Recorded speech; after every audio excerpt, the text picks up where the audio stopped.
Hello दोस्तों, आप सभी का एक बार फिर से स्वागत है study and grow YouTube platform पर। हम भारत के भूगोल को समझ रहे थे और ये जो लेक्चर रहेगा 4th नंबर का, इसमें हम उत्तर भारत के मैदान को समझेंगे। हालांकि हमने पिछले वीडियो में भी उत्तर भारत के मैदान को कवर किया था और आगे हम उत्तर भारत के मैदान की और विशेषताओं को इस वीडियो में देखने वाले हैं। पिछले वीडियो में हमने बात की थी सिंधु सतलज के मैदानों के बारे में, जिसे पंजाब कहा जाता है या फिर 5 आब वाला क्षेत्र, जहां सिंधु नदी और झेलम नदी के जो बीच दोआब क्षेत्र है उसे सिंध सागर दोआब कहा जाता है। झेलम नदी और चिनाब के मध्य छाछ दोआब क्षेत्र है। रावी और चिनाब के मध्य रेचना, वहीं रावी और व्यास के मध्य वाला जो दोआब क्षेत्र है उसे बारी नाम से जाना जाता है। और ब्यास और सतलज के मध्य जो दोआब क्षेत्र है उसे बिस्त कहा जाता है। इसमें सबसे छोटा जो दोआब है वो छाछ है और सबसे बड़ा जो दोआब है वो सिंध सागर दोआब है, जो कि सिंधु नदी और झेलम नदी के मध्य है। एक प्रश्न देखते हैं कि निम्न में से किस क्षेत्र में बारी दोआब पाया जाता है। तो हमने ट्रिक देखी थी कि बारी में जो शब्द है बारी, तो बारी का ब और आर का र, ये किन नदियों में है। तो बारी का मतलब ये से समझो ब्यास और र का मतलब रावी। तो ब्यास और रावी के बीच वाला जो दोआब क्षेत्र है उसे हम बारी कहते हैं। तो रावी और ब्यास के जो मध्य है वो कौन सा है, बारी दोआब क्षेत्र। जैसे बिस्त तो ब्यास और सतलज, तो ब्यास और सतलज। बारी में ब से ब्यास, आर से या फिर र से रावी। रेचना में र से तो रावी और जो चना शब्द है उसे चिनाब। छाछ दोआब, तो छाछ में चिनाब और झेलम। और सिंध सागर दोआब जो सबसे बड़ा दोआब है वो झेलम और सिंधु के बीच में। इसको करेक्ट कर लेना, ये छाछ है और ये रेचना है। अब आगे बात करते हैं वीडियो में गंगा यमुना के मैदानों के बारे में। सबसे पहले हमने बात की सिंधु सतलज के मैदानों की, अब हम बात करेंगे गंगा यमुना के मैदानों की। जो गंगा यमुना का मैदान है वो गंगा और यमुना नदियों और इनकी सहायक नदियों के द्वारा निर्मित मैदान है। इनका विस्तार उत्तर प्रदेश, हरियाणा और पूर्वी राजस्थान में है। क्योंकि इनका जो बहाव क्षेत्र है वो इन्हीं राज्यों में है, इसीलिए इनका विस्तार यूपी, हरियाणा और पूर्वी राजस्थान में माना जाता है। इस क्षेत्र में वार्षिक वर्षा 50 से 100 सेंटीमीटर तक होती है और इसकी ऊंचाई 250 मीटर है, जहां पर मुख्य रूप से गेहूं और सरसों की खेती की जाती है। यानी कि गंगा नदी में मिलने आएगी यमुना और यमुना में मिलती है चंबल, और बाकी बहुत सारी छोटी छोटी नदियां चंबल में, यमुना में और गंगा में मिलती हैं। तो ये जो क्षेत्र है जो उत्तर भारत में गंगा, यमुना और इसकी सहायक नदियों के द्वारा निर्मित किया गया है, ये फैला हुआ है उत्तर प्रदेश, हरियाणा और पूर्वी राजस्थान में। तो इस क्षेत्र को गंगा यमुना का मैदान कहा जाता है। अगली बात करते हैं गंगा के मैदान की। यानी कि गंगा नदी का जो प्रवाह है वो उत्तराखंड से लेकर पश्चिम बंगाल तक है। तो इसके द्वारा जिन राज्यों में इसका बहाव क्षेत्र है वहाँ पर गंगा के मैदान का निर्माण होता है। क्योंकि बहुत सारी नदियाँ हैं जो इसमें मिलती हैं, उनके बारे में हम जब अपवाह तंत्र पढ़ेंगे तो उनकी बात जरूर करेंगे। पर यहाँ पर हम भौगोलिक दृष्टि से उत्तर भारत के मैदान को समझ रहे हैं कि गंगा का जो मैदान है उसको भी हम 3 भाग में विभाजित करके पढ़ते हैं। एक तो है ऊपरी गंगा का मैदान, उसके बाद मध्य गंगा का मैदान, फिर निम्न गंगा का मैदान। ऊपरी गंगा का मैदान का विस्तार उत्तर प्रदेश वाले क्षेत्र में है, उत्तर प्रदेश राज्य में है। यहाँ पर वार्षिक वर्षा वही 100 to 150 मीटर है और इसका निर्माण तराई क्षेत्र से होता है। जब हम मैदानों की शुरुआत की थी तो हमने भाबर, खादर, तराई और डेल्टा की बात हमने की थी। तो वो जो तराई दलदली वाला क्षेत्र है वो यही है ऊपरी गंगा का मैदान, और यहाँ की प्रमुख फसल है गन्ना। मध्य गंगा के मैदान का विस्तार पूर्वी उत्तर प्रदेश, बिहार और झारखंड में है, जहाँ पर वार्षिक वर्षा ऊपरी गंगा के मैदान से कुछ अधिक होती है, यानी कि 150 से 200 मीटर। और ये वाले जो मैदान है ये बांगड़ क्षेत्र है, जहाँ पर चावल और गन्ने की खेती मुख्यतः की जाती है। यानी कि मध्य गंगा के मैदान में पानी का जो स्तर है, यानी वर्षा का जो स्तर है, वो ऊपरी गंगा के मैदान से अधिक है। और जहाँ पर पानी की मात्रा अधिक होती है वहाँ पर चावल की खेती को प्रेफरेंस दिया जाता है, क्योंकि चावल को उगने के लिए पानी की अधिक आवश्यकता होती है, क्योंकि पूरा खेत ही पानी से भरना पड़ता है, तब जाके इसकी पौध लगाई जाती है।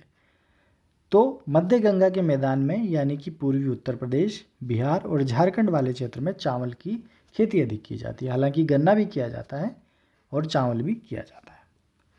उसके बाद निम्न गंगा का जो मैदान है इसका विस्तार पश्चिम बंगाल में है और यहाँ पर वार्षिक वर्षा 250 सेंटीमीटर से अधिक होती है। ये खादर क्षेत्र है जहाँ पर चावल और जूट की कृषि की जाती है। यानी कि यहाँ पर जो वार्षिक वर्षा है वो बाकी दोनों गंगा के मैदान से अधिक है। तो अगर इनका हम ऑर्डर देखें तो सबसे ज़्यादा वार्षिक वर्षा निम्न गंगा के मैदान में है, उससे कम वार्षिक वर्षा मध्य गंगा के मैदानों में है और सबसे कम जो वार्षिक वर्षा हमें मिलती है वो ऊपरी गंगा के मैदानों में मिलती है। तो ये गंगा के द्वारा निर्मित मैदानी क्षेत्र है। अब हम बात करते हैं ब्रह्मपुत्र का मैदान, यानी ब्रह्मपुत्र और उसकी सहायक नदियों के द्वारा निर्मित मैदान की। तो ब्रह्मपुत्र नदी का जो भारत में प्रवेश है वो अरुणाचल प्रदेश राज्य में होता है, फिर ये आसाम में बहती है और उसके बाद ये बांग्लादेश में प्रवेश करती है। तो ब्रह्मपुत्र नदी द्वारा जो निर्मित अरुणाचल प्रदेश और असम क्षेत्र है जहाँ पर चावल की कृषि मुख्यतः की जाती है, वो क्षेत्र पूरा ब्रह्मपुत्र का मैदान कहलाता है। यानी कि इसका विस्तार किसमें है? अरुणाचल प्रदेश और असम राज्यों में। तो ये जो पूरा क्षेत्र है जहाँ पर मुख्यतः चावल की कृषि की जाती है, ये ब्रह्मपुत्र का मैदान है। तो मैदानी क्षेत्र से निकलकर हम आते हैं प्रायद्वीपीय भारत की तरफ। यानी कि हमने सबसे पहले हिमालय क्षेत्र को समझा, फिर मैदानों में हमने सिंधु सतलज का मैदान, गंगा यमुना का मैदान, फिर गंगा के मैदान और उसके बाद ब्रह्मपुत्र का मैदान। इन 4 भागों में बांट कर देखा। अब हम बात करेंगे भारत के सबसे बड़े भौतिक प्रदेश की, यानी कि प्रायद्वीपीय भारत की। जो ये वाला हिस्सा है प्रायद्वीपीय भारत, इसके बारे में हम समझेंगे। तो भारत का सबसे बड़ा जो भौतिक प्रदेश है वो है प्रायद्वीपीय भारत। और प्रायद्वीपीय भारत लगभग 16 लाख वर्ग किलोमीटर में फैला हुआ है। क्योंकि सबसे बड़ा भौगोलिक प्रदेश है इसलिए इसका विस्तार भी सबसे ज़्यादा ही कितना है? 16 लाख किलोमीटर स्क्वायर। और भारत का प्राचीनतम भूभाग ये है क्योंकि ये प्राचीन गोंडवाना लैंड का भाग है। जब हमने वेगनर का सिद्धांत समझा था, जहाँ पर पेंजिया टूटकर गोंडवाना लैंड और अंगारा लैंड में विखंडित होते हैं तो बीच में 33 सागर की निर्माण होता है। तो हमने हिमालय और मैदानों को जब देखा तो हमने देखा था कि ये जो है 33 सागर के स्थान पर ये निर्मित हुए हैं। वहीं जो प्रायद्वीपीय भारत है वो गोंडवाना लैंड का भाग है, ना कि 33 सागर का। तो ये यहाँ पर इम्पोर्टेंट टर्म है कि प्रायद्वीपीय जो भारत है वो किसका भाग है? गोंडवाना लैंड का भाग है। तो इसी के बारे में हम समझेंगे प्रायद्वीपीय भारत के बारे में। तो प्रायद्वीपीय भारत में हमें 3 तरह की मध्यवर्ती पहाड़ियाँ मुख्यतः पढ़नी है। एक तो अरावली, जिसका विस्तार मुख्यतः राजस्थान में है, हालांकि कुछ भाग गुजरात में, और दिल्ली की रायसीना पहाड़ी तक ये विस्तारित है। तो अरावली जो प्राचीन वलित पर्वत का उदाहरण है। वहीं विंध्याचल और सतपुड़ा, इनके बारे में हम देखेंगे। तो अरावली का डायरेक्शन इस तरह है भारत की स्थिति में, और विंध्याचल और सतपुड़ा आपस में समानांतर है। विंध्याचल जो पर्वत श्रृंखला है वो भारत को 2 भागों में विभाजित करती है। यानी कि भारत के मध्य, पूर्व से पश्चिम तक विस्तारित ये सबसे लंबी पर्वत श्रृंखला है जो भारत को 2 पार्ट में डिवाइड करती है। तो सबसे पहले हम बात करेंगे अरावली के बारे में। अरावली का जो विस्तार है वो भारत के 3 राज्यों और 1 केंद्र शासित प्रदेश में है। 3 राज्य कौन कौन से हैं? एक राज्य हो गया गुजरात, दूसरा है राजस्थान, तीसरा हरियाणा, और फिर दिल्ली जो है यूनियन टेरिटरी। यानी कि 3 तो राज्य हो गए और एक यूटी हो गया दिल्ली। तो 3 राज्य और एक यूटी में विस्तार है किसका, अरावली पर्वतमाला का। अरावली पर्वतमाला का जो सबसे जो शुरुआती बिंदु है वो पालनपुर है गुजरात में, और पालनपुर से इसका विस्तार है दिल्ली की रायसीना हिल्स तक या फिर रायसीना पहाड़ियों तक, जहाँ पर जेएनयू कैंपस है, तो वहाँ तक इसका विस्तार है। और पूरी अरावली का 80% भाग राजस्थान में, क्योंकि पूरा राजस्थान कवर करके ये राजस्थान में से निकल रही है, राजस्थान के मध्य भाग में से। तो राजस्थान के मध्य भाग में से निकलने के कारण जो पश्चिम का राजस्थान का मरुस्थल है वो उसका विस्तार जो है पूर्वी क्षेत्र में नहीं हो पाता। तो एक तरह से ये अरावली जो है एक मुख्य भूमिका निभा रही है मरुस्थलीकरण को रोकने के में। हालांकि ये प्राचीन वलित पर्वत है, तो धीरे धीरे इसका जो अपर्दन है काफ़ी हद तक हो चुका है। और इसकी जो सबसे ऊंची चोटी है अरावली की वह है गुरु शिखर। गुरु शिखर जो सर्वोच्च चोटी है जो 1722 मीटर ऊंची है, ये अरावली की सबसे ऊंची चोटी है। अरावली का विस्तार देखें तो अगर हम इसकी डायरेक्शन इस तरह देखेंगे तो ये दक्षिण पश्चिम से इसका विस्तार उत्तर पूर्व की तरफ है, क्योंकि ये इस तरह से जा रही है, तो दक्षिण पश्चिम से उत्तर पूर्व की तरफ विस्तार है किसका, अरावली का। तो हमें ध्यान रखना है अरावली की मुख्य बातें कौन कौन सी है कि सबसे पहले प्राचीन वलित पर्वत है। प्राचीन क्यों कहा गया, क्योंकि प्री कैम्ब्रियन काल में जब बायोलॉजिकल स्केल हम पढ़ते हैं तो जो सबसे पहला काल होता है प्री कैम्ब्रियन काल, उस समय इसका निर्माण हुआ था। और एक वलित पर्वत का उदाहरण है तो प्राचीन वलित पर्वत है जो प्री कैम्ब्रियन काल में निर्मित हुआ था। अब प्री कैम्ब्रियन काल में निर्मित हुआ था काफ़ी समय पहले, तो अब इसकी ऊंचाई धीरे धीरे अपरदन के कारण कम हो गई है। हालांकि इसकी मुख्य भूमिका क्या है कि एक तो ये राजस्थान की जलवायु का निर्माण करता है, दूसरा पश्चिम में जो मरुस्थल है जैसलमेर बीकानेर की साइड में उसका जो स्थानांतरण पूर्वी राजस्थान में होने से रोकता है, और भारत के और राज्यों में यूपी मध्य प्रदेश में उसके रेगिस्तान को आगे बढ़ने से ये रोकता है। इसका विस्तार हमने दक्षिण पश्चिम से उत्तर पूर्व की तरफ देखा। अगली प्रकार की जो पर्वत श्रृंखला है वह है विंध्याचल। तो अरावली की बात हमने की, अब हम विंध्याचल को देखें तो विंध्याचल का जो विस्तार है वो राजस्थान में चित्तौड़गढ़ से लेकर बिहार के सासाराम तक है। तो विंध्याचल का विस्तार याद रखना, चित्तौड़गढ़ राजस्थान से लेकर सासाराम जगह है कहाँ पर, बिहार में, तो वहाँ तक ये फैला हुआ है। और ये एक ही तरह की इस पर्वत श्रृंखला में अनेक तरह की श्रेणियाँ हैं, जिनमें मुख्यतः है कैमूर, भंडेर और राजमहल की पहाड़ियाँ। कैमूर पहाड़ियाँ, भंडेर पहाड़ियाँ और राजमहल की पहाड़ियाँ। तो प्रश्न इस प्रकार आता है कि कैमूर, भंडेर और राजमहल की पहाड़ियाँ किस पर्वतमाला के अंदर किस पर्वतमाला का भाग है, यानी कि तो हमें लगाना है कि विंध्याचल पर्वतमाला से ही संबंधित है कैमूर, भंडेर और राजमहल। अब विंध्याचल जो पर्वत श्रृंखला है, जैसा कि हमने अरावली को देखा था, तो अरावली एक वलित पर्वत का उदाहरण था, उसमें भी प्राचीन वलित पर्वत, पर विंध्याचल जो है एक ब्लॉक पर्वत या फिर खंड पर्वत का उदाहरण है।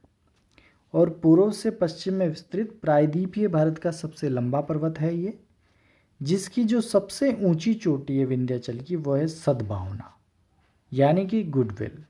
Goodwill is the highest peak of Vindhyachal. तो सबसे ऊंची चोटी हो गई सद्भावना। अब इस विंध्याचल की जो चट्टानें हैं वो किससे निर्मित है, वो है चूना पत्थर और बलुआ पत्थर से निर्मित। तो चूना पत्थर और बलुआ पत्थर से निर्मित है चट्टानें किसकी, विंध्याचल की, जो किस प्रकार का पर्वत है, ब्लॉक पर्वत। ब्लॉक पर्वत किस प्रकार का होता है, ब्लॉक पर्वत होता है जो ऊपर से जिसका जो भाग है वो समतल हो, उस पर्वत को हम ब्लॉक पर्वत बोलते हैं। तो एक ब्लॉक या फिर खंड पर्वत का उदाहरण है विंध्याचल। आगे बात करते हैं सतपुड़ा पर्वत श्रेणी की। तो जैसा कि हमने देखा विंध्याचल पर्वत श्रेणी, तो विंध्याचल के जो दक्षिण में उसके समानांतर एक और पर्वत श्रेणी है सतपुड़ा, यानी कि ये तो अरावली हो गई, फिर विंध्याचल पर्वतमाला हो गई, अब उसके समानांतर यहाँ पर सतपुड़ा आ जाएगी। और सतपुड़ा जो है विंध्याचल के दक्षिण में है। ये भी एक ब्लॉक पर्वत है। विंध्याचल और सतपुड़ा दोनों क्या है, ब्लॉक पर्वत। अब इसमें भी हमें बहुत सारी पहाड़ियाँ ध्यान रखनी है। तो सतपुड़ा में कौन कौन सी इंपॉर्टेंट पहाड़ियाँ हैं? एक तो है गिरनार और राजपीपला। गिरनार और राजपीपला जो दोनों पहाड़ियाँ हैं सतपुड़ा में, वो गुजरात राज्य में स्थित है। वहीं महादेव और मेकाले, महादेव तो पूर्णतः मध्य प्रदेश में है, वहीं मेकाले पहाड़ियाँ मध्य प्रदेश और छत्तीसगढ़ में विस्तारित है। उसके बाद पारसनाथ की पहाड़ियाँ हैं जो पूर्णतः छत्तीसगढ़ में है। यानी कि गिरनार, राजपीपला, उसके बाद हमने देखी महादेव पहाड़ी मध्य प्रदेश में, फिर मेकाले पर्वत एमपी और छत्तीसगढ़ में, उसके बाद पारसनाथ छत्तीसगढ़ में। अब सतपुड़ा की जो सबसे ऊंची चोटी है वो है धूपगढ़। सतपुड़ा की सबसे ऊंची चोटी कौन सी है? धूपगढ़। और धूपगढ़ कहाँ पर है? महादेव श्रेणी में है, जो 1350 मीटर ऊंची है, सर्वोच्च चोटी। यानी कि मध्य प्रदेश के जो महादेव हिल है, जो किसका भाग है? सतपुड़ा का, वहाँ पर जो हमें मिलती है सतपुड़ा की सबसे ऊंची चोटी धूपगढ़। उसी तरह जो मेकाले है, तो मेकाले पे एक पर्वत चोटी अमरकंटक। तो अमरकंटक से दो नदियाँ निकलती है, एक तो नर्मदा नदी, एक सोन नदी। हालांकि जब हम ड्रेनेज सिस्टम पढ़ेंगे भारत का, तो उसमें सारी नदियों को विस्तार से देखेंगे, पर हमें यहाँ पे पता होना चाहिए कि जो अमरकंटक है मेकाले में, मेकाले हिल्स की चोटी अमरकंटक, वहाँ से दो नदियों का उद्गम होता है, एक तो नर्मदा नदी और सोन नदी। तो नर्मदा और सोन का उद्गम कहाँ से हो रहा है? अमरकंटक की पहाड़ियों से। तो ब्लॉक पर्वत का उदाहरण है सतपुड़ा। अब हम बात करें, सतपुड़ा के उत्तर में एक नदी बहती है जो है नर्मदा नदी, और इसके दक्षिण में एक नदी बहती है, उसका नाम है ताप्ती नदी। यानी कि दो नदियां हैं जो भ्रंश घाटी में बहती है। हमने जैसे बात की, यहाँ पर विंध्याचल है, विंध्याचल के समानांतर है सतपुड़ा। तो जो सतपुड़ा का उत्तरी भाग है, यानी कि विंध्याचल और सतपुड़ा के मध्य जो नदी का बहाव क्षेत्र है वो है नर्मदा नदी, और इसके दक्षिण में ताप्ती नदी। तो दो नदियां हैं भारत की जो मुख्यतः अक्सर एग्जाम में पूछी जाती है। तो ये दोनों भ्रंश घाटी में बहने वाली नदियां हैं। तो नर्मदा नदी जो किसके उत्तर में है? सतपुड़ा के उत्तर में। यानी कि सतपुड़ा के उत्तर में होने का मतलब ये हो गया कि विंध्याचल और सतपुड़ा के मध्य है,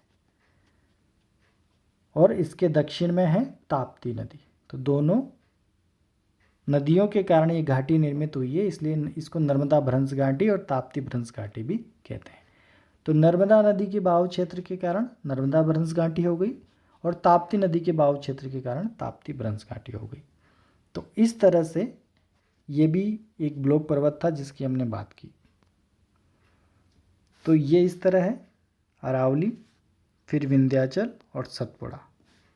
सतपुड़ा की सबसे ऊंची चोटी धूपगढ़, अब ताप्ती और नर्मदी भ्रंश घाटी में बहने वाली नदियां हैं जो जिनका जल जो है अरब सागर में जाता है। इधर बे ऑफ बंगाल है, इधर अरब सागर है, तो अरब सागर में जल ले जाने वाली नदियों में नाम आता है नर्मदा और ताप्ती का। तो हमने यहाँ पर भारत में प्रायद्वीपीय भारत को समझा, जहाँ पर 3 मध्यवर्ती पहाड़ियों की हमने बात की। अब हम तटीय प्रदेश को समझेंगे कि जो तटीय प्रदेश है भारत का, जिसको हम पश्चिमी घाट और पूर्वी घाट नाम से जानते हैं। पश्चिमी घाट में भारत का अगर हम नक्शा देखें, तो पश्चिमी घाट में जो पर्वतमाला हैं और पूर्वी घाट की जो पहाड़ियाँ हैं, इनकी हम बात करेंगे। तो जो पश्चिमी घाट हैं वहाँ पर हमें देखना है सह्याद्री पर्वत, फिर नीलगिरी की पहाड़ियाँ, अन्नामलाई की पहाड़ियाँ, कार्डेमम हिल्स एंड पश्चिमी घाट के जो महत्वपूर्ण दर्रे हैं। उसके बाद पूर्वी घाट की पहाड़ियों को हम समझेंगे। तो सबसे पहले शुरू करते हैं पश्चिमी घाट की पहाड़ियों को लेकर। तो पश्चिमी घाट को हम समझेंगे।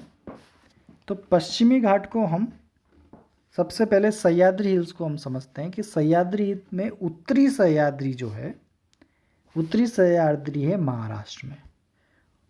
सह्याद्री में भी उत्तरी सह्याद्री, उत्तरी सह्याद्री की जो सबसे ऊंची चोटी है वो है कालसुबई। कालसुबई 1648 मीटर ऊंची है। उसके बाद दक्षिणी सह्याद्री जो महाराष्ट्र और कर्नाटक में विस्तारित है, जिसकी सबसे ऊंची चोटी है कुद्रेमुख। यानी कि अगर प्रश्न आता है कि सह्याद्री की सबसे ऊंची चोटी कौन सी है, तो दोनों में से सबसे ऊंची कौन सी है? 1892 मीटर ऊंची, यानी कि कुद्रेमुख सह्याद्री की सबसे ऊंची चोटी हो गई।